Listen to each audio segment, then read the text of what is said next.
Vamos sentar, podemos sentar? A gente faz fotos depois. Eu acho melhor fazer foto depois, vai ter oportunidade. O que você precisa?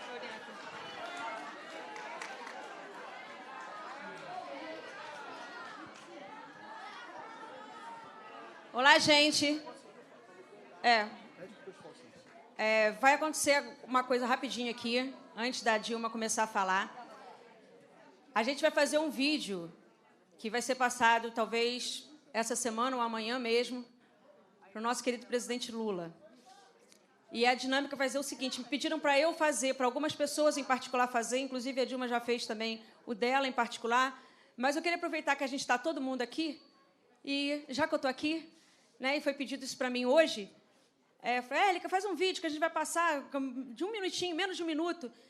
Aí eu resolvi dividir essa oportunidade com vocês, para vocês saudarem o nosso presidente. Então, o vídeo vai ser o seguinte, o vídeo não dá tempo de cantar parabéns, são muitas pessoas, né, falando tudo. O vídeo vai ser o seguinte, eu vou falar como se eu estivesse fazendo o vídeo sozinha mesmo, conforme me pediram, e vou falar que eu não estou conseguindo bater palma porque eu estou segurando o celular, mas que, no entanto, eu vou pedir para alguém que está comigo, que passou o dia inteirinho comigo, falando sobre, inclusive, ele, né, sobre a importância dele para o Brasil, para bater palma no meu lugar. Aí vocês começam a bater palma e se levantam. Pode ser? Pode. Vai ficar bonito, não vai? Tá, então tá. Eu faço alguma coisa ou só? Tá bom. Então vamos lá, vai começar. A Élica vai gravar, gente. Vamos lá.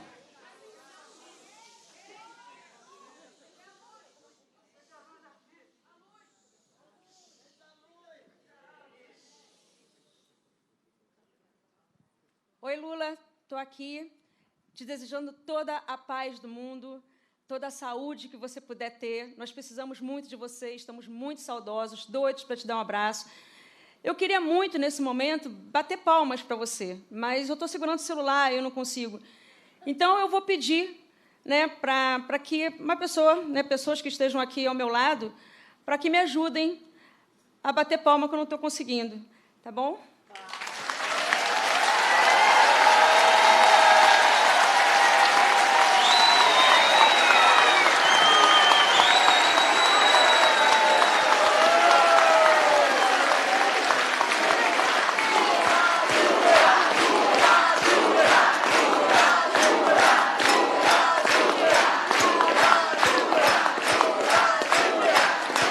Estamos te esperando aqui, tá bom? Tudo de bom, muitas felicidades. Parabéns. Valeu, Élica, muito bom, muito boa ideia. Obrigado a todos, desculpa ter interrompido as fotos aqui. Vamos começar. Tá muito fundo? Então... Bom, gente, vamos lá. Ainda tem muito encontro pela frente, né? Vamos entrevistar a presidente Dilma Rousseff, nossa querida presidenta. Eu queria agradecer aqui a presença da Denise Assis, jornalista pela Democracia, do Florestan Fernandes Júnior, também jornalista pela Democracia. Queria fazer um agradecimento especial a Hildegard Angel, dizer que a gente está aqui em Niterói por causa dela, porque foi ela que, quando eu a visitei recentemente, ela falou, não, você precisa conversar com o Rodrigo, o prefeito. Né? E aí conversamos, tal, conheci muita coisa, não conhecia a cidade de Niterói, gostei muito, visitei esse espaço maravilhoso. Então, graças a uma sugestão da Hilde, a gente está aqui em Niterói. Queria agradecer a ela. Agradecer a nossa equipe, Gisele, Daphne, Bárbara, o Mauro Lopes, todos que estiveram aqui. Aos assinantes, evidentemente, estamos aqui por causa de vocês. E ao Florestan, especialmente, porque o Florestan, não sei se vocês sabem, só existe TV 247 por causa dele, por conta de um encontro fortuito numa padaria em São Paulo. Já falei sobre isso algumas vezes, né? Então, a culpa é do Florestan. Obrigado, Florestan, obrigado a todos. E como o tempo é escasso, eu já passo para o Florestan fazer a primeira pergunta. A dinâmica aqui é uma entrevista. Então, vamos entrevistar a nossa presidenta Dilma Rousseff. Começo com o Florestan e já passo depois para a Denise. Bom, eu acho que um dia a história vai ter que recolocar as coisas nos seus lugares e que a presidenta Dilma volte para o seu lugar legalmente conquistado com os votos. Ela, para mim, é a presidente do Brasil ainda.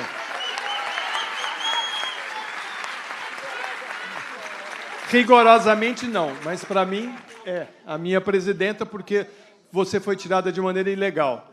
Mas tudo bem, agora eu vou fazer o meu papel de jornalista e vou fazer uma questão que acho que interessa a senhora falar nesse momento. A gente está vendo no Chile a questão da crise, do neoliberalismo, né, que durante anos a nossa mídia ficou dizendo que era o modelo, o exemplo, que o Chile era o exemplo, tinha que acabar, diminuir o tamanho do Estado e aumentar a participação da iniciativa privada.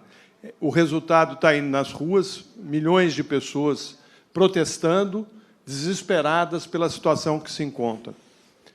A senhora acha que um dos motivos que levaram ao seu impeachment tem a ver com a pressão do grupo que defende o neoliberalismo, dos políticos que querem e estão impondo ao país a venda de todo o nosso patrimônio, da nossa hegemonia como país, da nossa independência? A senhora acha que a senhora foi vítima desse grupo que está impondo o neoliberalismo no Brasil? O que vai acontecer com o país depois dessa catástrofe chamada Jair Bolsonaro? Bom, primeiro eu queria cumprimentar a todos vocês, as nossas queridas companheiras e os nossos companheiros que me receberam de forma tão carinhosa e tão, mais do que calorosa, tão fraterna, tão amiga, e eu me sinto em casa por isso. Então,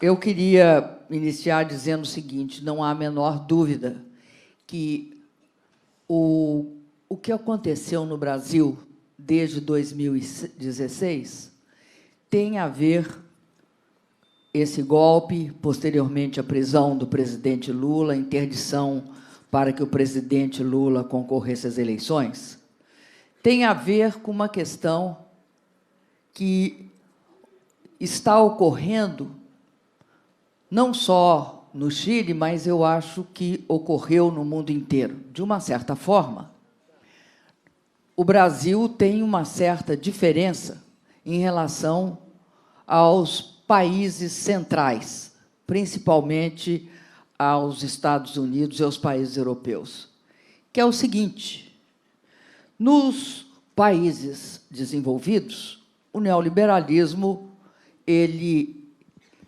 adentra a história de cada um deles dentro de um marco democrático liberal, de um Estado liberal, estrito sensu, onde tem eleições, respeito aos direitos humanos e um judiciário independente. Durante os governos Thatcher e Reagan. E esse processo do neoliberalismo ele vai engendrar uma imensa desigualdade. Essa imensa desigualdade, nesses países, responde também pelo fato de que começa a emergência em todas essas sociedades de projetos de extrema-direita. Né? Se surge extrema-direita na Alemanha, com o AfD, surge com a Marine Le Pen na França, surge processos de extrema-direita nos próprios Estados Unidos, a direita americana ela fica cada vez mais forte, a partir do Tea Party e de outros fenômenos, mas dentro de uma capa ainda democrático-liberal, mesmo com a crescente e absurda desigualdade que se verifica, que é cada vez maior e é responsável por afetar as democracias, torná-las democracias mitigadas, porque é muito difícil haver uma representação política e democrática com uma participação efetiva dos cidadãos num quadro de muita desigualdade. É praticamente inadmissível ou inconcebível, melhor dizendo. No caso do Brasil, nós tivemos uma outra trajetória. Essa trajetória vai fazer com que, no Brasil, você tenha três, como se fosse três camadas. Uma camada, que é o Estado nacional desenvolvimentista do getulismo, que é responsável pelo surgimento das grandes estatais, por uma regulação do mercado de trabalho urbano. Além disso, no processo de transição da democracia, da ditadura para a democracia, a Constituição de 88, com uma parcial emergência de um estado de bem-estar social, em que os direitos e as garantias para o acesso dos cidadãos à educação, cultura, pelo menos é formalizado.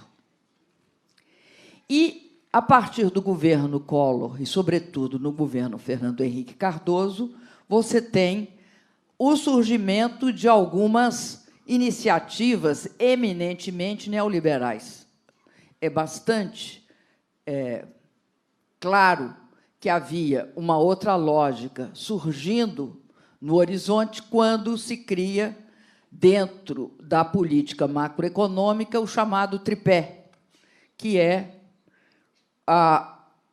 uma política determinada de metas de inflação, uma política de câmbio flutuante e toda uma concepção que vai levar a tornar central o controle da dívida pública, com o problema do superávit primário. Além disso, uma outra legislação também bem forte que define as formas pelas quais o orçamento fiscal é executado. Isso é importante porque é através da execução do orçamento fiscal é que um país decide quem ganha e quem perde, quem tem o gasto público beneficiando aquele setor e quem não tem, ou quem tem menos. Obviamente, é claro e é característico do neoliberalismo querer que, independentemente de em que momento eleitoral você esteja, seja quem seja que ganhe, a política neoliberal ela tem de vigir, ela tem de ser imposta, ela tem de ocorrer. Num quadro como é o brasileiro, que foi bastante complexo, nem tudo era peixe, nem tudo era carne, ou seja, que você tinha uma espécie de sobreposição de diferentes camadas políticas diferenciadas. Tudo isso era algo que corria bem enquanto não tinha havido nenhum conflito distributivo, que é aquilo que se instaura de forma mais acirrada numa crise. Numa crise, todo mundo quer saber o que é que me cabe pagar diante da crise. Isso em qualquer país do mundo. Enquanto não houve processos de crise, não houve nenhum conflito desse tipo. Em 2012, inicia-se uma desaceleração no Brasil. Ela é bem lenta, bem fraca ainda. Mas duas coisas acentuam esse conflito. Uma delas é a redução dos juros ao menor patamar desde 1995, no início de 2013. A outra, não sei se vocês lembram, mas, em 2013, os níveis de desemprego estavam muito baixos e tinha muita gente considerando que era importantíssimo aumentar o desemprego para que as relações capital-trabalho não fossem desvantajosas para o capital, porque 90% dos casos avaliados pelo Diese que levaram a reajustes salariais naquele momento foram reajustes salariais vantajosos para os trabalhadores. Então, você tinha essas duas pontas ocorrendo.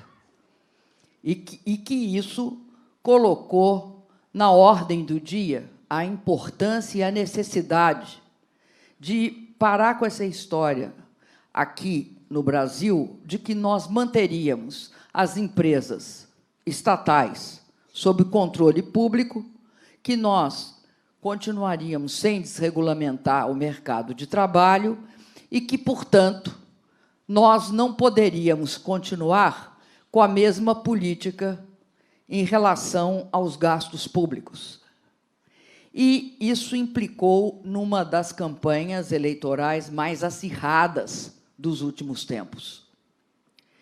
Qual era o objetivo? O objetivo era, por meio da eleição, através dos tradicionais opositores que existiam desde o pós-democratização, mas, sobretudo, na fase final, a disputa entre o PSDB e o PT fosse resolvida favoravelmente por PSDB, a fim de que eles completassem o ciclo de reformas neoliberais.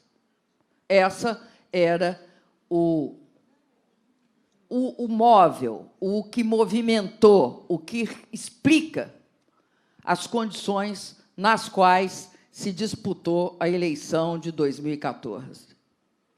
Sobretudo, eu acho que é importante perceber que nós vínhamos derrotando esse projeto em 3 eleições anteriores.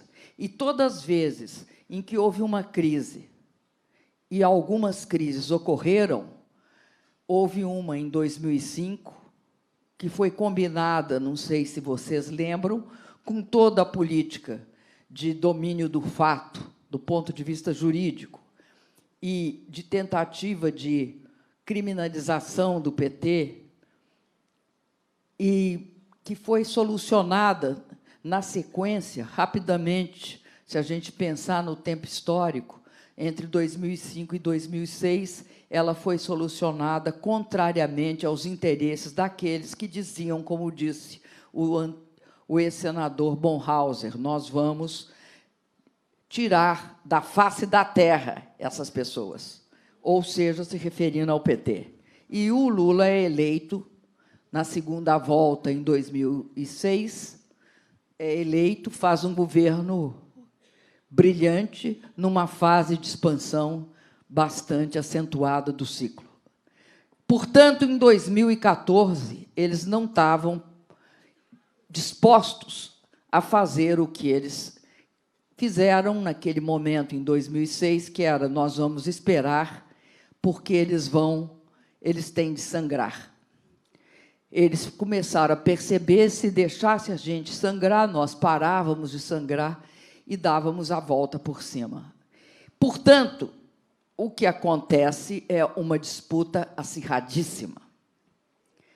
No final dessa disputa, no qual nós ganhamos, 2 coisas acontecem. Não tinha nem um mês de conclusão da eleição, duas propostas aparecem. Uma é de impeachment. Sabendo-se que qualquer proposta de impeachment só pode aparecer a partir do exercício daquele mandato. O mandato nem começara e eles já tinham uma proposta de impeachment. Essa é uma das características, mas a outra vai dar uma boa pista do que será as alegações para o impeachment, que é o próprio candidato derrotado, Aécio Neves, dizer que, naquele momento, ele estava no exercício das suas atividades parlamentares, e ele disse: o Congresso jamais aprovará qualquer redução do orçamento, ou seja, qualquer proposta que consiga contemplar a existência de um déficit público. Como se o déficit público fosse algo inimaginável no momento de crise econômica. E aí eles executam, é interessante a gente olhar isso hoje, porque eles executam o modelo do Friedman, o modelo que o Friedman implanta pela primeira vez no Chile, há 35 anos atrás, mais de 30 anos atrás. Que é qual? O Friedman dizia algo como o seguinte: quando ocorre uma oportunidade, eu até vou ler literalmente como ele trata essa questão e deixa claro o que se deve fazer imediatamente ao se ter uma crise. Na verdade, eu não vou achar, então... Não, mas a terapia do choque, ela tem um receituário que dá, quando é dito por ele, é muito claro.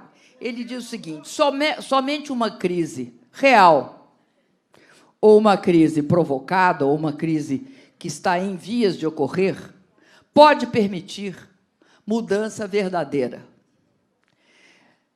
Para que isso ocorra, é fundamental que você tenha um projeto. Quando você tem um projeto e ocorre a possibilidade de crise, você pode transformar o politicamente impensável, o politicamente inimaginável, no politicamente inevitável. Desde que, obviamente, você junte a crise e as suas condições políticas. A crise é econômica, as condições são políticas. Você tem de acirrar a crise com a política.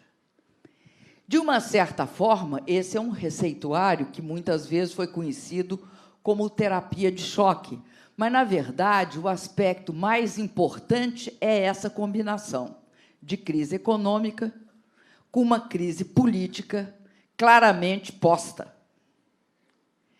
No caso específico do Brasil, qual era o objetivo?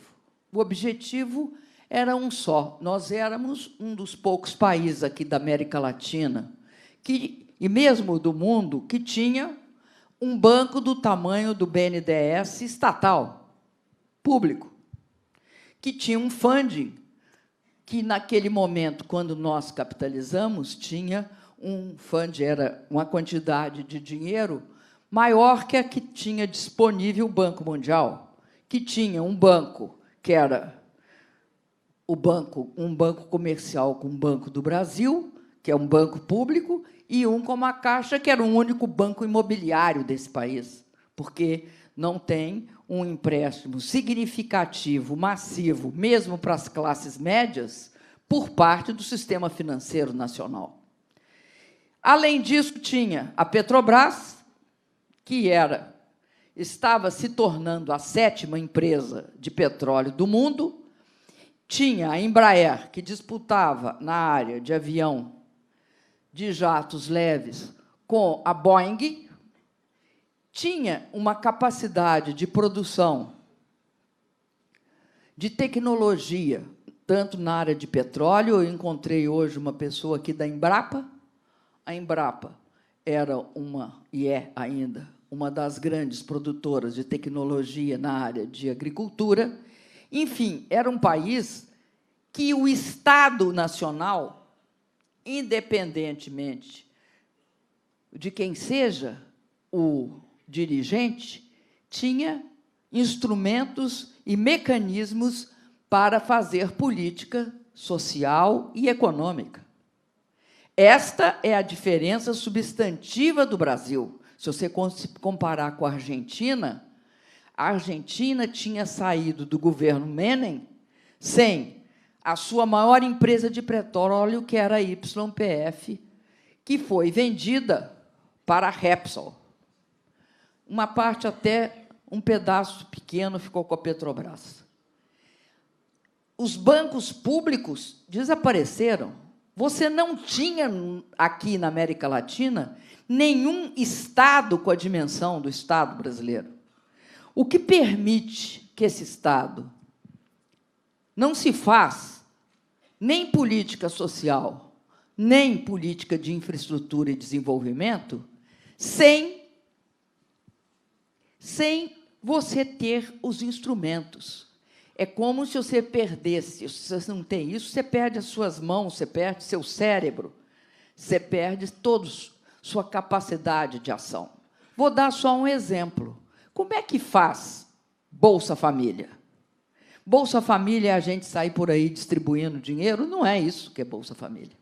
Primeiro, você faz um cadastro que cobre todos, faz a mapa da pobreza do seu país. Por que você faz um mapa da pobreza? Porque se você vai combater a pobreza, você tem de saber aonde atacar. Então, faz parte de uma política não liberal saber que não é o mercado que resolve. Ou o Estado resolve, ou não tem quem resolva. Principalmente para os pobres de um país, o Estado resolve, ou o mercado não resolve. É isso que nós estamos vendo na China. O Bolsa Família implicava num cadastro com uma plataforma tecnológica para um país das dimensões do Brasil. Portanto, vamos lembrar que eram, no mínimo, 56 milhões de pessoas que tinham de estar cadastradas. Implicava nesta plataforma em como pagá-la. Só podia pagar através de um sistema de pagamentos público, qual seja a Caixa. Implicava em ter um cartão, porque, se você não queria ser fisiológico e queria ser massivo, pagava-se através dos sistemas de pagamento que são os sistemas de pagamento modernos. Enfim, eu estou dando esse exemplo porque esse exemplo mostra claramente que tinha de haver planejamento também. Se não houver planejamento, não tem ação do Estado. O que acontece, então? Acontece que esses processos, eles começam a transformar o país. Para mim, não é só o Bolsa Família que incomodava. Tudo incomodava, mas eu dou um exemplo do que incomodava muito. O Minha Casa Minha Vida incomodava muito, porque o Minha Casa Minha Vida, a suposição, quando falam em subsídio no Brasil era algo proibido. Era proibido dar subsídio, porque subsídio, isso veio do governo Fernando Henrique Cardoso, era considerado uma forma de distorção de preços, e isso era gravíssimo do ponto de vista de um país. O Minha Casa Minha Vida rompe com essa conversa. Por quê? Não há equação que se faça que permita que uma pessoa que ganhe até 1,5 salário mínimo, que é a grande maioria dos pobres desse país, pague uma casa que custa R$50 mil. Não existe equação. Ela não tem poupança, ela não tem como pagar e não tem garantia. Só tem um jeito de você fazer o programa. Tira do seu bolso, que é do Estado, o bolso do Estado, e paga uma parte. E a parte tem de ser aquela parte que dê para a pessoa subsistir, pagar um pedaço, mas subsistir. Ou seja, pagar o colégio do filho, o transporte, a roupa, a comida. Esse processo, porque eu falo do Minha Casa Minha Vida, porque era a parte, talvez, mais expressiva do orçamento que nós usávamos, entre outras. Mas eu estou detando nesse detalhe porque eu quero dar a seguinte ideia. O neoliberalismo considera que a execução do orçamento, e é interessante porque eu fui criminalizada pelo orçamento, não é algo trivial. Eu não fui criminalizada pelo orçamento, eles escolheram a dedo que me aonde é que eu tinha de ser criminalizada. Por quê? Porque estava em questão o seguinte princípio, vamos dizer o seguinte, o seguinte critério dourado, que é 2 pontos. Só se pode ter uma política fiscal correta se ela se dirigir para o controle da dívida pública. A dívida pública passa a ser aquilo que você tem de almejar, controlar para uma boa execução fiscal. Não interessa em que momento do ciclo você esteja, a dívida pública não pode deixar de ser o primeiro item a ser controlado. Segundo, na política monetária, você tem de combater a inflação, o desemprego e o nível de atividade não lhe interessa. Isto é o que vige no Brasil desde 2000. É o que vige. Esta é a regra. Nós mantivemos o controle da dívida pública durante todo o nosso período de governo. Nós só fizemos um déficit, e hoje, perto do déficit deles, é um déficit risível, que não alcançava 30 bilhões de reais, hoje eles estão em 150, 180, 300, 200, enfim. Por quê? Porque no ciclo, o que é o ciclo? Toda economia capitalista, que é o nosso caso, ela flutua. Ela tem momentos de ascenso e momentos de queda. A atividade de um governo é impedir que a queda prejudique a sua população. Então, criminalizar o governo, criminalizar e considerar que, naquele momento, nós não podíamos, aumentar imposto, 2, não podíamos, em hipótese alguma, fazer uma defasagem para cumprir, num prazo médio, a questão do déficit, é algo que está na pauta até hoje. Tanto é assim que eles me criminalizam. Ao meu impeachment, no dia seguinte, eles fazem o teto dos gastos. Eles colocam o princípio na Constituição. Este processo é um processo que tira direitos, é um processo que tira recursos, é um processo que destrói universidades, destrói a Ancine, por exemplo, o financiamento de filmes, até ciência e tecnologia, acaba com a bolsa, não paga o pesquisador, enfim.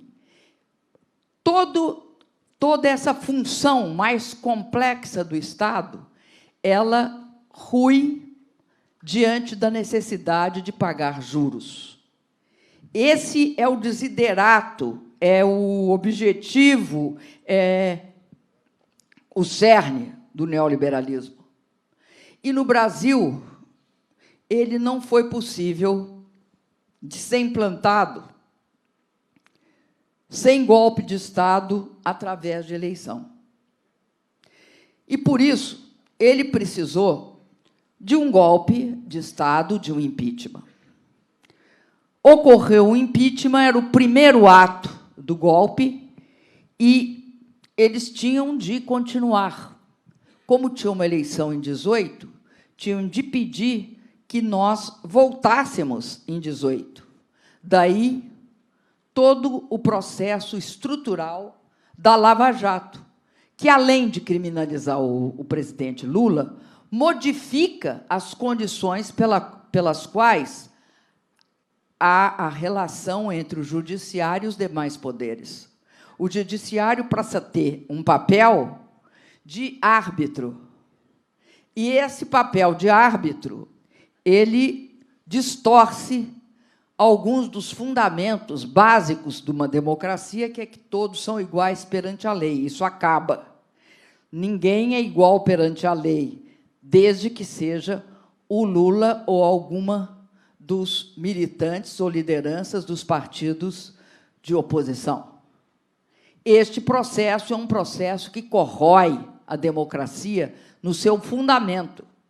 E nós vivemos numa democracia mitigada. Ela não é uma ditadura no sentido tradicional da palavra, que é como se todos os direitos fossem claramente interrompidos. Direito de reunião interrompido, de greve, de organização, liberdade de expressão. Não. Ela corrói o processo. É como se fosse... Ela ataca por dentro, ela corrói, ela muda a lógica, ela distorce a lógica. Esse processo é um processo interessante, porque ele provoca um fogo amigo nas hostes da elite brasileira. Tanto é assim que ele provoca que dois fatores se articulam para destruir o centro, a direita e o centro-direita. De um lado, essa forma pela qual a Lava Jato vai atacar o sistema.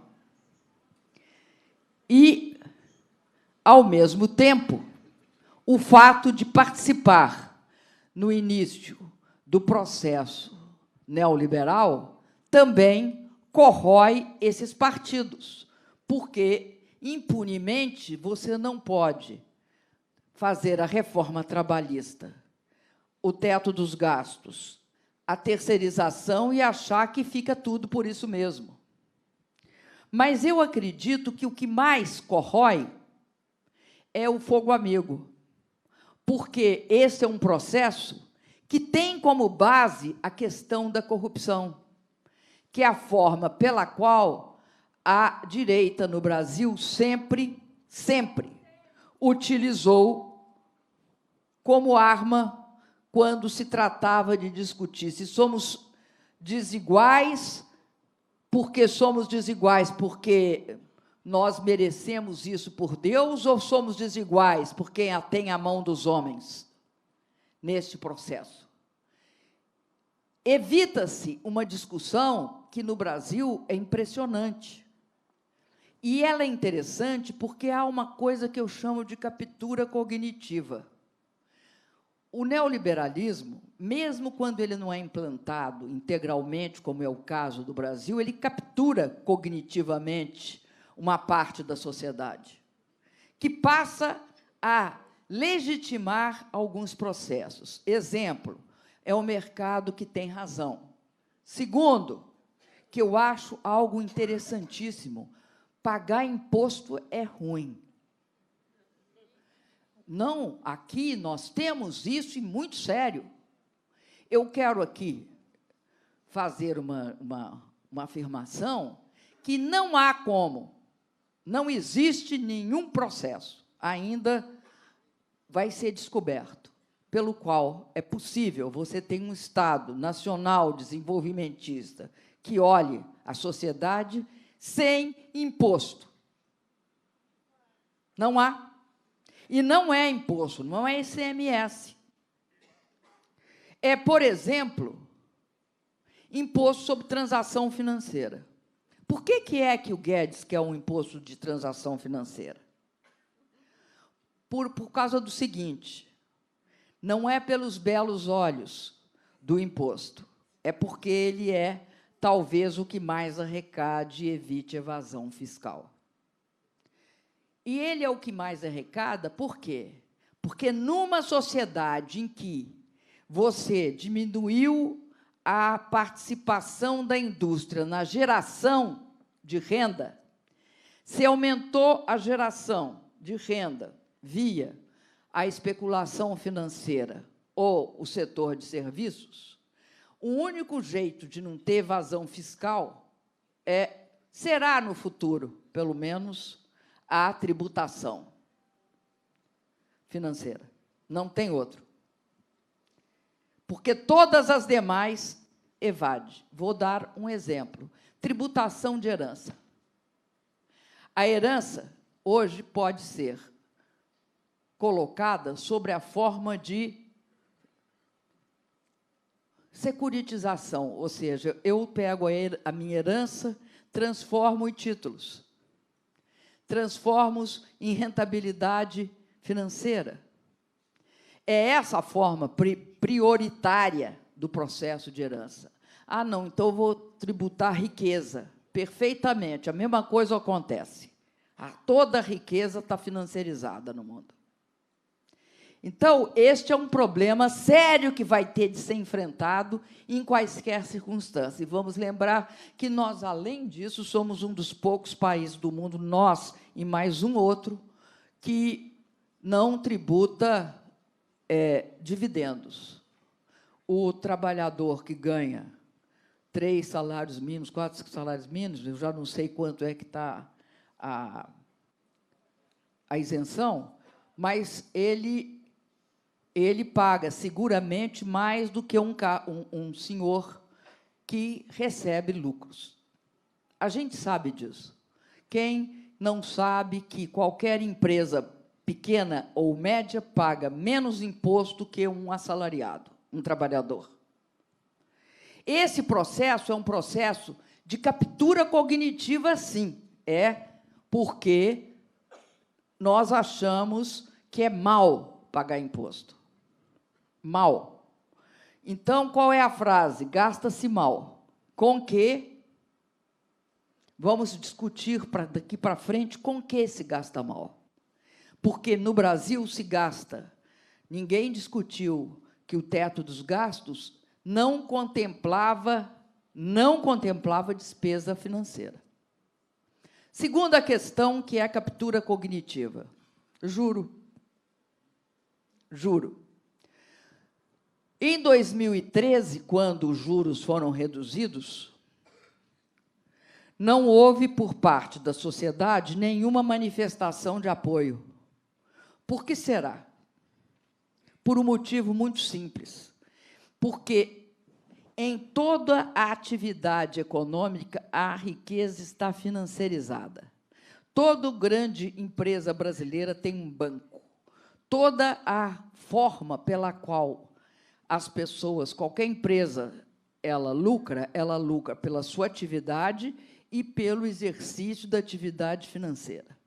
Isso não é do Brasil, isso é característica do que nós chamamos de neoliberalismo na sua fase de financiarização.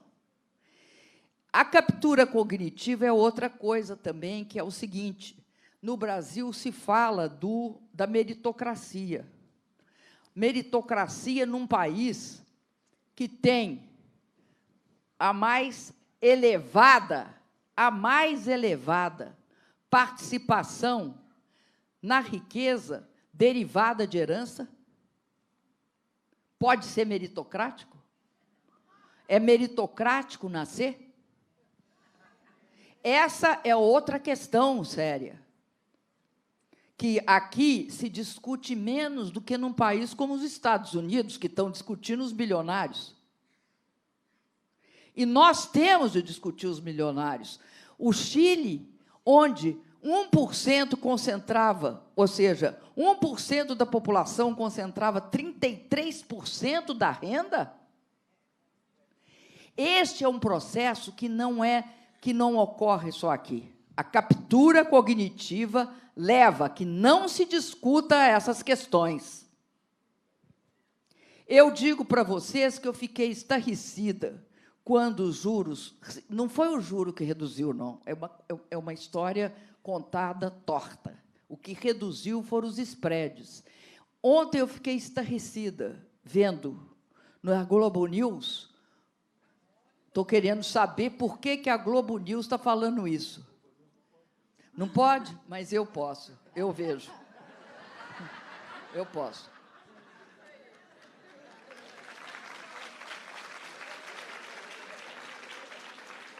Aquela senhora que faz as projeções econômicas, dizendo o seguinte, ela pegou o histórico dos juros do cartão de crédito e estava lá 200, 300, 200, 300. E tinha uma oscilaçãozinha no final, caía. Eu não lembro direito o número, mas era como se caísse assim, de 325 para 317. E ela dizia, uma boa notícia. Depois, como ela achou que era algo muito grave, ela falou, não é tão boa notícia, porque o patamar é elevado. Mas isso é um escândalo. 300% de juros em qualquer país do mundo é um escândalo. Esse é o juros do cartão de crédito. Agora, a hora, é o juros do cheque especial, vai ser nesse valor, ou talvez um pouco menos. E aí você vai olhar... Obrigada. Vai olhar financiamento para a indústria. Vai estar em 150, a última vez que eu vi estava em 158.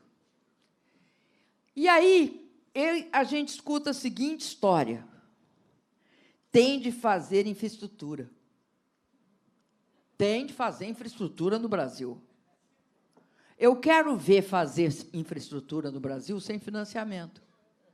E quero entender quem vai fazer um financiamento de 30 anos, por exemplo, por uma hidrelétrica, com capital privado no Brasil.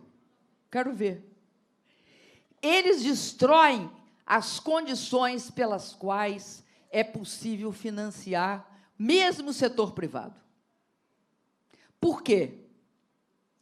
Porque, de uma certa forma, eu acho que o modelo é agroexportador.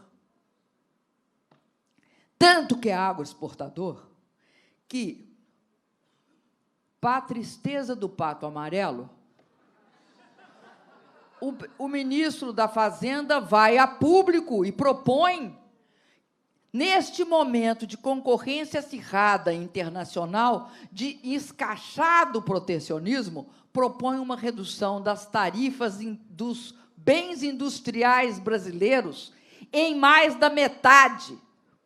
Significa a quebra do resto da indústria brasileira.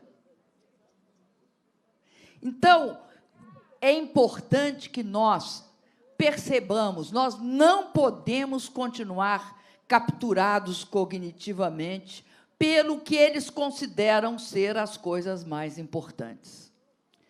Mas, voltando à nossa história, para a gente completar ela. E o Chile é um caso exemplar, porque de dia ou de noite a gente escutava que o Chile era a coisa mais bem-sucedida que tinha ocorrido em matéria de desregulamentação, de privatização e de um Estado enxuto. É esse Estado, é esse Estado que responde a essa sociedade que explodiu.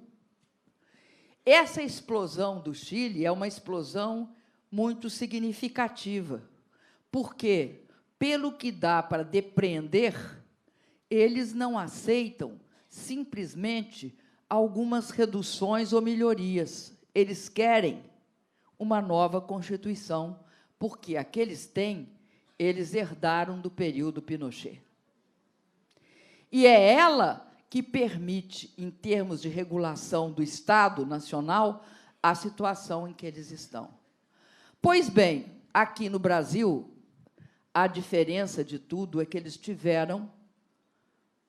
eles não só impediram que o presidente Lula fosse candidato, mas também eles queimaram e salgaram a terra da direita, da extrema, da direita, do centro-direita e do centrão. em termos de possibilidade de levar uma candidatura presidencial. E aí nós temos o surgimento da extrema-direita, que eu acho que, ou nós percebemos que tem uma relação absolutamente estreita, íntima, como se fosse irmãos siameses ou até irmãos chifópagos entre o neoliberalismo e o neofascismo. Não há um sem o outro. Por mais que achem que Bolsonaro é tosco, por mais que achem que o Bolsonaro, e ele é tosco,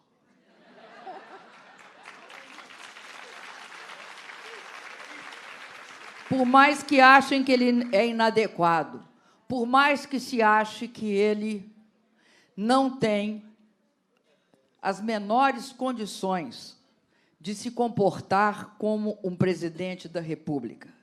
E, além disso, lamenta-se a pouca civilização em termos de valores morais, em termos de valores éticos, das suas propostas políticas, que defende tortura, que defende assassinato político, que comete absurdidades, que faz reverências à bandeira de outro país, como é o caso da relação com o Trump e os Estados Unidos, podem achar isso bastante inadequado, bastante, inclusive, complicado do ponto de vista do convívio, mas ele é palatável para proceder a uma reforma da Previdência, cantada em prosa e verso como salvação da lavoura.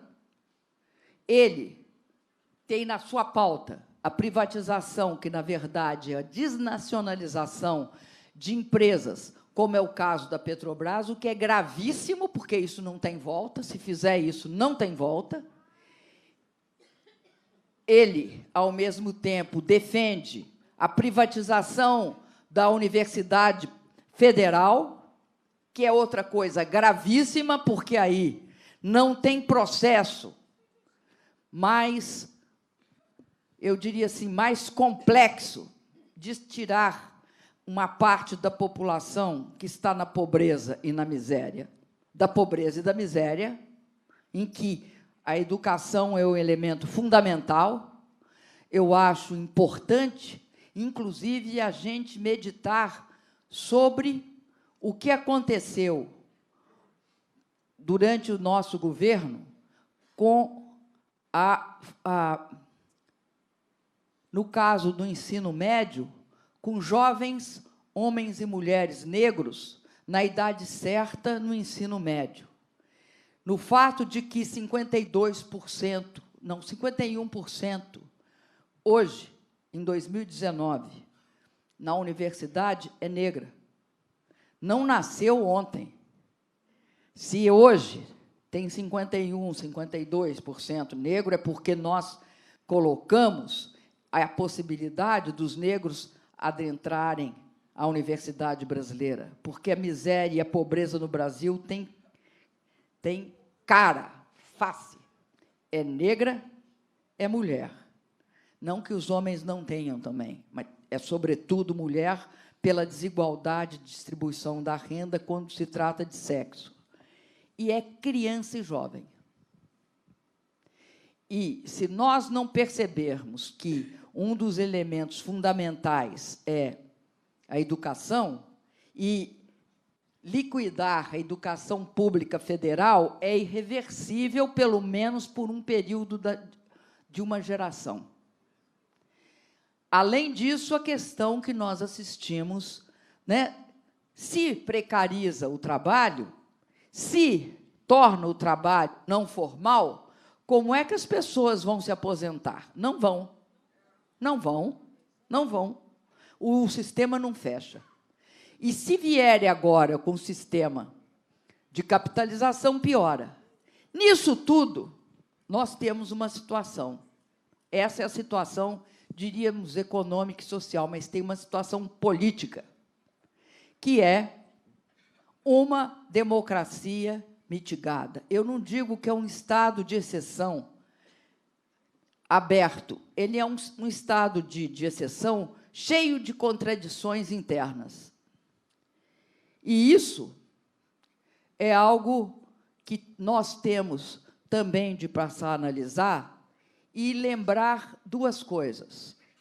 Por que que a liberdade do Lula é importante? Porque o Lula consegue representar, porque eles escolheram o Lula como inimigo.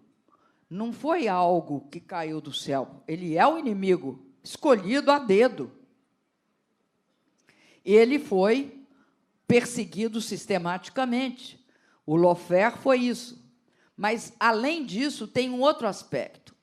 Eles sabem a capacidade que o Lula tem de retomar o processo de diminuição da anestesia, porque todo povo, diante de um processo desta envergadura que o nosso está passando, tem uma certa anestesia.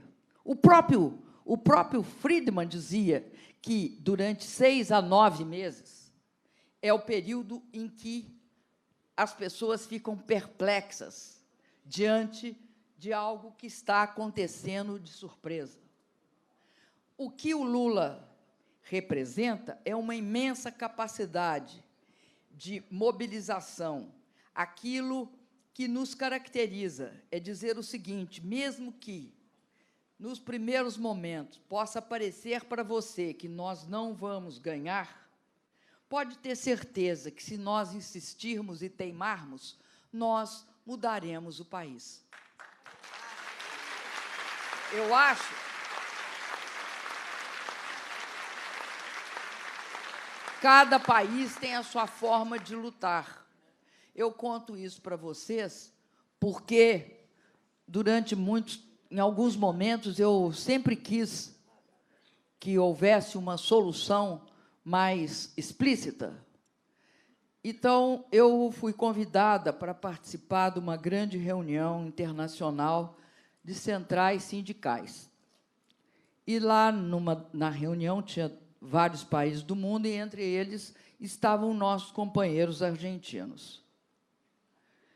E nossos companheiros argentinos falaram para mim: presidenta, no dia 25, nós vamos parar a Argentina. Eu olhei para eles, pensei cá comigo. Estão me contando uma história, né? Parar a Argentina, eles vão? Eles vão. Eu não acreditei que eles iam. Eles pararam a Argentina. Porque a forma pela qual eles reagem é diferente da nossa. A nossa não é dessa forma. A gente até pode vir a parar tudo e todos. Mas eu acho que o processo de construção da nossa capacidade de lutar, daí a importância que eu acho que o Lula tem, é justamente percebendo que nós podemos ganhar. O nosso povo gosta de ganhar. Gosta de ganhar. Nós não gostamos de perder. Então, a importância de uma liderança como Lula é mostrar que, mesmo que você possa perder imediato, você pode ganhar na sequência. Por que que o Lula tem essa capacidade? Porque ele já ganhou. E essa forma de ter ganho, apesar de ser o Lula subestimado, acreditavam que o Lula era manipulado por alguém. Sempre eles atribuíam a alguém a manipulação do Lula. Sempre acreditaram que o Lula era uma pessoa que não tinha os saberes que eles tinham. E o que fica claro, depois dessa história toda, é que, infelizmente para eles, o Lula representa um saber nacional, como dizia Conceição Tavares, é aquela exemplo da raça, né? É a síntese da nossa raça. E isso eu acho importante, porque tem várias sínteses da nossa raça pela aí, né? Não é só o Lula. O Lula é um deles, mas tem vários outros que são aqueles que são capazes, nas condições mais difíceis, de encontrarem sua trajetória e afirmarem seu caminho. E isso é algo que nós, como povo, temos de estruturar, de buscar, de destacar, porque são exemplos de caminhos e de luta. Eu acredito que nós vivemos um momento muito especial na América Latina. De uma forma ou de outra, de uma forma muito pouco ordenada, de uma forma até, em alguns momentos, de insurreição, as pessoas estão se revoltando contra certas situações limites. Porque é limite aumentar em 128% o preço da gasolina. É limite. Inviabiliza a vida. É limite o que fizeram no Chile, o que fizeram no Equador. É limite essa situação em que a Argentina se encontra. É limite, porque na Argentina tem falta de comida. Então, você está num momento na América Latina em que a América Latina faz algo que o resto do mundo, mesmo tendo situações muito parecidas, eu não digo na dimensão que nós temos, porque nós temos das regiões mais desiguais, mas a desigualdade aparece em todo o mundo, em todos os lugares do mundo. E aí, a América Latina está apresentando um desafio. É estarrecedor que eles atribuam à esquerda o fato dessa insurreição de consciências. Eu acho que a esquerda, inclusive, pode ter participado, ou participar, ou via participar, quando não participou. Acredito que tenha participado, mas não é isso que está levando a essa explosão.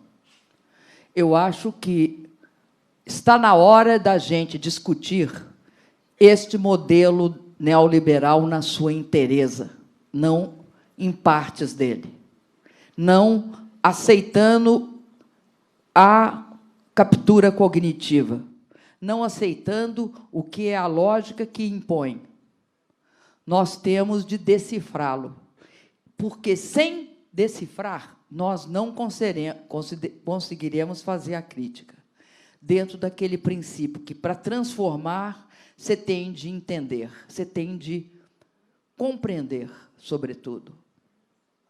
Por isso, eu quero dizer que eu acredito que nós estamos num momento, um momento novo na conjuntura, novo em relação ao ano passado,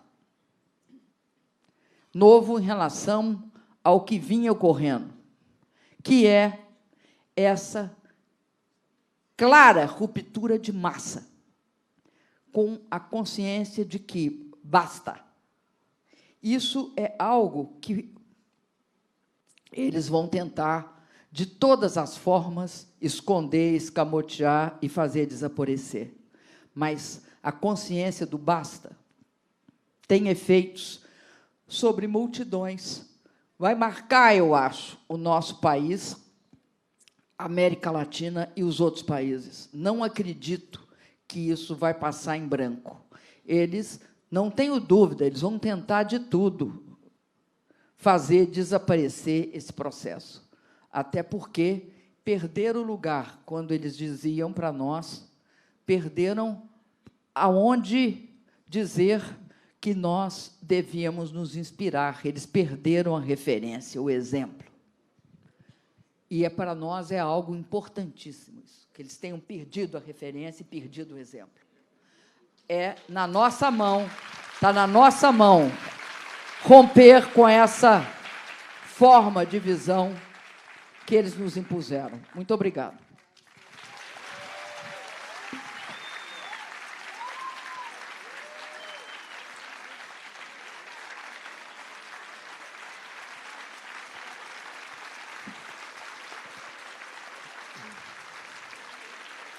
Tem...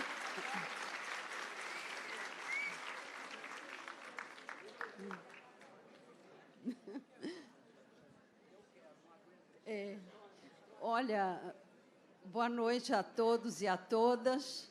A presidenta tem toda a razão, essa cadeira realmente não é para mulheres pequenas.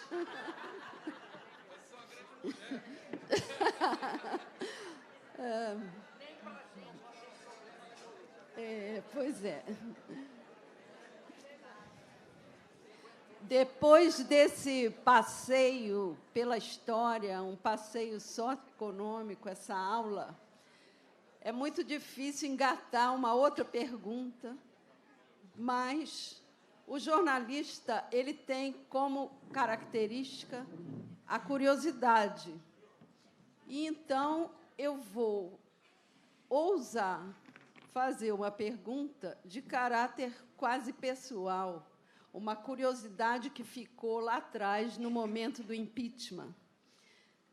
Nós sabemos que, na ONU, quando a senhora se apresenta, ou um presidente se apresenta, ali não é um fórum para tratar de questões domésticas.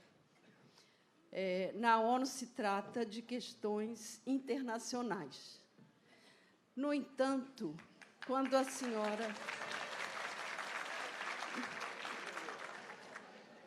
senhora foi à ONU...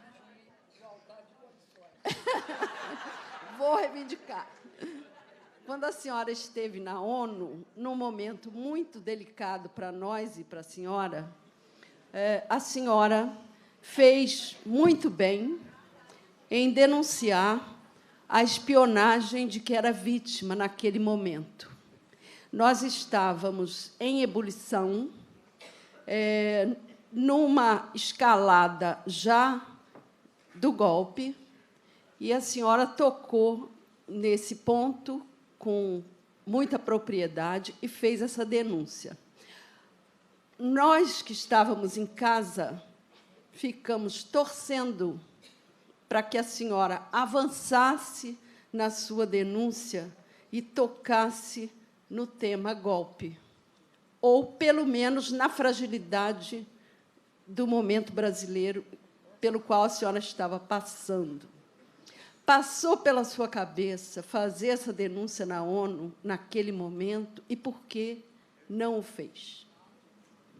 Eu acho que você deve estar confundindo os tempos, porque aquilo... Veja bem, quando nós denunciamos na ONU os grampos que a NSA tinha feito no Brasil, nós fizemos a denúncia junto com a Alemanha, inclusive. Sim. Porque a Alemanha também tinha sido objeto do mesmo grampo.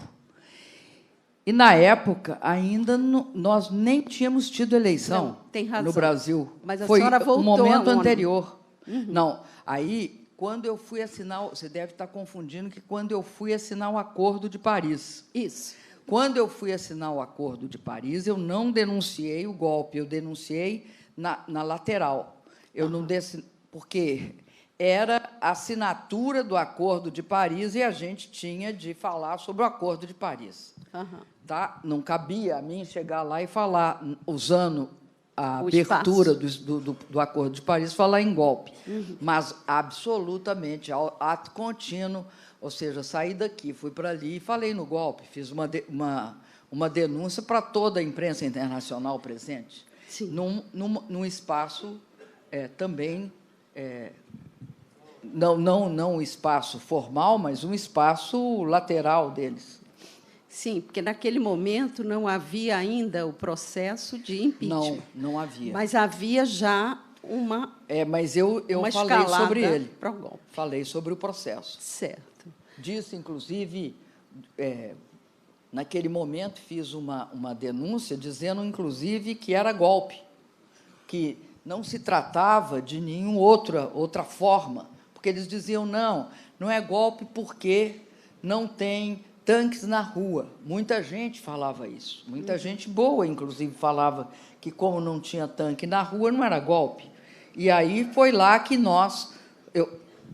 no caso, eu ali, naquele dia, eu expliquei que era uma outra forma de golpe que estava ocorrendo na América Latina. Ali começa a briga da disputa, que, aliás, eu te agradeço, porque eu lembro perfeitamente que você foi crucial para uma coisa, porque, a partir de um determinado momento, ocorreu um silêncio generalizado da mídia em relação ao governo federal. Ou seja, eu não podia falar. De um dia para o outro, sumiu a possibilidade de eu exercer o direito de dar entrevistas. Aí resolvemos de forma simples. Uma parte vocês organizaram e depois o Palácio do Planalto passa a convocar reuniões com jornalistas internacionais dentro desse princípio que você lembra, que até você concebeu, que era, vamos lá para fora, falamos lá para fora e vem para dentro. Porque eles não podem deixar de divulgar algo que é relatado pela imprensa internacional. Então, houve isso. Mas, naquele momento, na ONU, na COP15, não cabia falar, não tinha um espaço de fala. Eu gostaria também de saber o seguinte: há poucos dias, o Eduardo Cunha emitiu aí uma carta chorosa e tal e tal. Bom, voltou à baila aquela discussão sobre a chantagem que a senhora sofreu por parte daquele grupo dele, né? E ressurgiu a questão seguinte: valeria a pena a senhora ter cedido à chantagem em troca de continuar no governo? Ele cederia, enfim.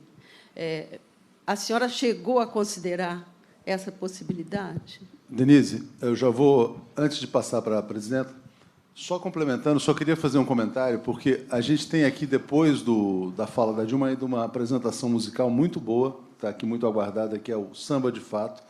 Então, eu vou emendar com a sua pergunta e já vou pedir para que seja uma pergunta derradeira. Mas, antes, eu queria só fazer algumas considerações sobre sua fala, que me pareceram muito interessantes, que as pessoas não refletem muito sobre essa associação entre neoliberalismo e neofascismo, né? Como se o neoliberalismo precisasse cada vez mais de romper a democracia, como se ele fosse incompatível com a democracia, como está se mostrando no Brasil, no Chile, em todos os lugares do mundo. E outra coisa que eu acho que foi essencial da fala foi quando, no final, né, você comentou que a direita perdeu sua referência. Eles brincavam de usar como referência a Argentina, né? Tanto que o Dória, todos, né? Vários falavam, o Temer falava bastante sobre a Argentina, o Macri sempre foi muito bem tratado, mas eles começaram a dizer, não, a Argentina não deu certo porque eles não conseguiram implantar direitinho o neoliberalismo, né? Eles não conseguiram fazer o que deveriam ter feito. Mas o Chile fez tudo, né? O Chile fez tudo e aí a referência, de repente, implode. O fato da direita não ter mais a sua referência, ela provoca algumas coisas interessantes, né? O que passa a ser a referência agora da nova direita que estão tentando criar, como falou até o André Constantini aqui, dos bezerros de ouro que estão tentando inventar. Todo mundo agora está elogiando o Lula, o Armínio Fraga, o Luciano Huck e tal. Eles querem o neoliberalismo com algumas migalhas de compensação social, né? E aí eu queria te perguntar, para a gente fechar, se é possível reverter esse estrago, e aproveitando o gancho da Denise também sobre essa questão do Cunha, porque isso também me incomoda muito. A Dilma não tinha habilidade política. A Dilma era muito inábil, né? E toda vez que as pessoas falam isso, eu tenho perdido um pouco a paciência e tenho falado o seguinte, mas era para fazer o quê? Era para dar os votos para o Eduardo Cunha, era para dar a Petrobras, a Caixa, o Banco do Brasil, onde que ele ia parar, né? Então, eu queria, aproveitando o gancho da Denise, perguntar sobre a chantagem e também como é que a senhora está vendo essa direita elogiando cada vez mais o Lula, como se a gente pudesse compensar o neoliberalismo com algumas migalhas de redistribuição da riqueza. Se você quiser complementar também, Florestan, antes da gente finalizar. Não, eu tinha uma questão aqui que é muito simples e rápida, presidente, que é o seguinte: a senhora nomeou 5 ministros do Supremo: Roberto Barroso, o Edson Fachin, Luiz Fux, Rosa Weber e Teori Zavascki. A senhora se arrependeu de algum deles?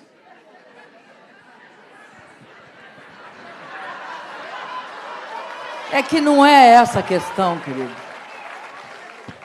Mas eu respondo no fim. Eu queria falar uma coisa aqui sobre a pergunta dela. Você faz ela rapidinha, só para... É do Eduardo Cunha.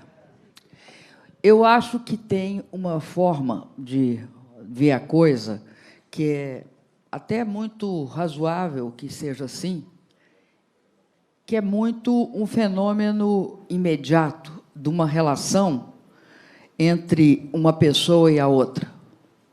Isso é normal que seja assim. Mas acontece que, assim como uma casa não é igual a um país, quando você pensa em orçamento, porque ninguém num país, aliás, ninguém numa casa tem banco, emite moeda e emite título público e tem dinheiro em caixa, 380 bilhões de dólares. Não, eu só estou dando esse exemplo porque eu já escutei muita gente falando, não, mas é igual uma casa, um país é igual à economia doméstica. Coisíssima nenhuma. Tem nem similaridade. Por razões óbvias, né? Porque tem um colchão de dinheiro dentro do Banco Central. Então, essa história que o país quebrou é conversa muito fiada. Mas eu queria dizer que a mesma coisa ocorre na política. O que estava acontecendo dentro do centro democrático no Brasil vinha de longe. Em 1988, pós-constituinte, teve um centro democrático, integrado pelo Montoro, pelo Ulisses Guimarães, por uma série de grandes lideranças centristas no Brasil, que preocupavam com o país. Não pensavam igual aos partidos de esquerda ou os partidos de direita. Tinham uma posição, compunham daqui, compunham dali. Mas não eram, de jeito nenhum, partidos de direita. O que aconteceu no Brasil depois de 88? Dois fenômenos ocorreram. Um foi a fragmentação do centro. O centro fragmentou-se. Ele deu origem ao PMDB, mas deu origem também ao uma parte deu origem ao PFL, a Arena deu ao PFL também, mas teve componentes do PP, teve do PSDB. Tudo bem, houve essa fragmentação inicial. E houve uma segunda fragmentação, que é a fragmentação que eu vivi, e que o Lula viveu, mas o último a viver intensamente foi o meu governo, que nós tínhamos 25 partidos. Em 2006, acabam com a cláusula de desempenho, que exigia que um partido, para existir no Congresso, tinha de ter 5% dos votos, 1/3 dos estados e 2%, se eu não me engano, em cada estado em que ele tivesse essa representação. Por que isso é importante? Eu não estou discutindo aqui a representação dos partidos. Estou discutindo uma outra coisa que os partidos exercem no Congresso. Eles exercem uma parte do poder legislativo. Eles decidem os gastos públicos. Eles votam, eles participam das discussões de orçamento, eles participam da discussão, eles chamam o ministro e perguntam o que está fazendo.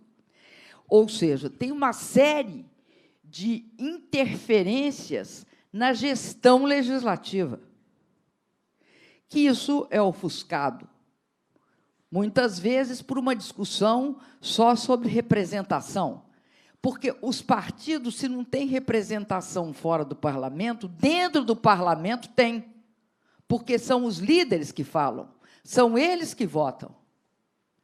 E os presidentes, que não têm maioria, têm de compor com esses partidos. Ou nós passamos também a discutir a questão do legislativo, não só do judiciário e do executivo, mas do legislativo, e entender que no Brasil é impossível nós termos minoria e governarmos sem fazer composição, e que a composição sempre é complexa, ou ninguém pode chegar e falar, mas por que não executaram isso? Ora, não executamos isso porque não tínhamos voto. Por que é que nós não conseguimos passar uma mudança naquela jabuticaba tributária que é o juro sobre capital próprio, que o cara monta um cálculo sobre o seu capital, cria um juro sobre ele e desconta. Enfim, de todas as barbaridades que existem na legislação. Aí entra a seguinte questão, como é que ficou o centro? O centro, a partir da segunda fase do governo Lula, o centro começou a ser hegemonizado pela direita. O Eduardo Cunha é uma pré-estreia do Bolsonaro, só uma pré-estreia mais inteligente que o Bolsonaro. Mas é uma pré-estreia da direita. E esse processo é um processo que ele não começa controlando o centro. Uma parte do processo, pelo menos é o que fica claro nas discussões,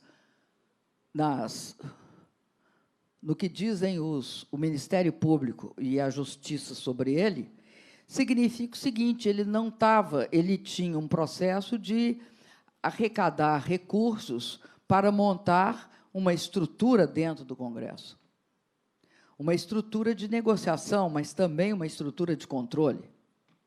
Uma estrutura que, por exemplo, questionava se, numa lei que você apresentava no Congresso de feminicídio ou qualquer coisa similar, você pudesse falar em viés de gênero ou não. E isso é interessante porque não é que só decide questão de dinheiro, decide tudo. Então, nós temos um processo em que ele não é uma pessoa pura e simplesmente fisiológica, ele tinha uma concepção, ele tinha uma visão política, e ele tinha uma visão econômica. Ele era aquilo que se dizia naquela época, ele era conservador nos costumes e neoliberal na economia. Né? Ele desonerava o que ele podia e o que ele não podia. As pautas bombas dele eram isso. Essa negociação, ela não é uma negociação unilateral, é de uma ingenuidade absurda achar que você senta de um lado e ele senta do outro e você fala, e aí, hein, como é que fica? Não é assim que funciona. Presidenta.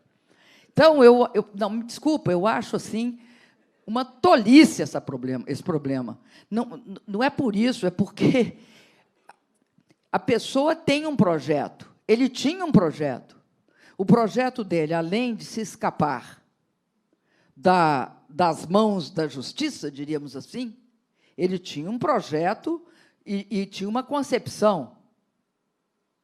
Ele queria, no limite, ele queria sempre fazer o governo ajoelhar. Ajoelhou, tem de rezar. É isso, mas é assim que funciona. Não é brincadeira de criança nem de bolinha de gude. A gente sabe disso. Parabéns por não ter cedido ao Eduardo Cunha. Não, não é nem isso. Mas eu queria te pedir para responder sobre o Supremo, porque a gente tem que chamar a banda daqui a pouco também. Tá bom, eu falo do Supremo. Qual é do Supremo? A do Supremo são seus 5 ministros que o Florestan falou. Eu vou dizer, mas você me desculpa, tá? Tem hora que eu acho que o pessoal tem uma vibe que é assim, é para me botar um camisolão branco, calçar uma sandália dos franciscanos, pegar uma chibata e me chibatar? Eu vou lá saber como as pessoas vão se comportar depois que elas têm um cargo absolutamente... não é estável, não. É para o resto da vida, minha filha. Para o resto da vida. Diríamos assim, para o resto da vida. Sei lá como vão se... Uma coisa eu aprendi. Não vou fazer isso, viu? Não pense que eu vou botar um camisolão. Não vou, não. Obrigado. Gente, bom, dia longo, a gente começou aqui 9 horas da manhã, mas a gente ainda vai ter aqui a cantora Alana Moraes, a banda com Pedro Amorim, Pedro Miranda, Paulino Dias, Luiz Felipe de Lima, eles vão montar o palco aqui e vão cantar João Nogueira, Elton Medeiros, Paulo César Pinheiro, Mauro Duarte, Roque Ferreira. Queria agradecer a todos, agradecer a Denise, ao Florestan, a Dilma. Floresta, só para a gente fechar aqui.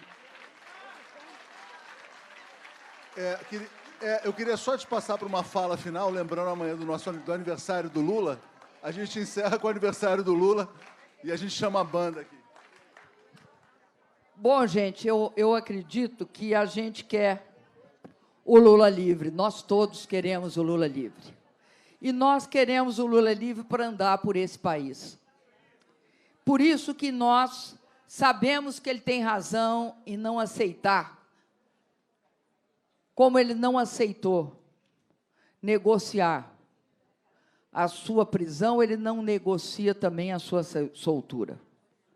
Porque eu sei por que também o presidente não fugiu, como muitos diziam que ele tinha de fugir. Porque se ele fizesse isso, ele não podia, ele não teria como defender o povo brasileiro, ele não teria cara para defender.